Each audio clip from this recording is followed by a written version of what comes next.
लोकसभा का चुनाव जैसे जैसे नजदीक आ रहा है, वैसे ही सभी पार्टियां अपनी रणनीति बनाने में जुट गई हैं। अगले साल अप्रैल महीने में होने वाले संभावित चुनाव को लेकर कई सर्वे किए जा रहे हैं। ऐसे में ही एक सर्वे के मुताबिक बीजेपी के गठबंधन एनडीए को पिछले लोकसभा चुनाव में मिले सीटों के मुकाबले इस बार करीब 50 सीटों का नुकसान होने का अनुमान है। चलिए आपको हैरान करने वाले नतीजे बताते हैं।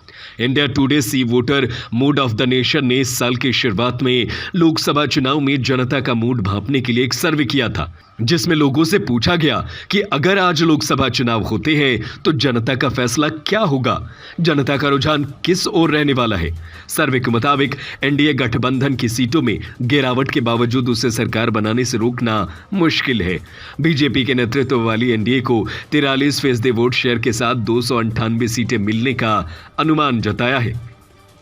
साल 2019 के लोकसभा चुनाव में बीजेपी की अगुवाई वाली गठबंधन को जबरदस्त कुल 543 सीटों में से 353 पर जीत मिली थी, जबकि इस बार एनडीए को 298 सीटों पर जीत मिलने का अनुमान है। दूसरी ओर कांग्रेस के नेतृत्व वाली यूपीए को 153 सीटें जीतने का अनुमान है।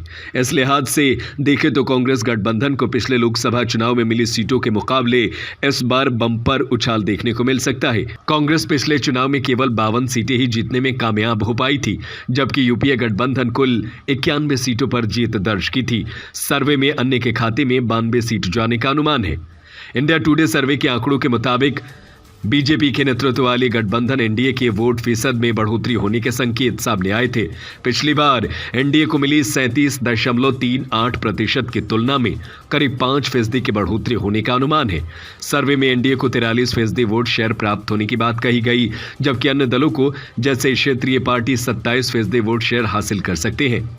हालांकि ये सर्वे जनवरी का है। इस साल दूसरे न्यूज चैनल्स ने भी लोकसभा चुनाव को लेकर अलग अलग सर्वे किया है, जिसमें एनडीए की सरकार बनने का अनुमान है और उसे सीटें भी 300 प्लस मिलती दिख रही है।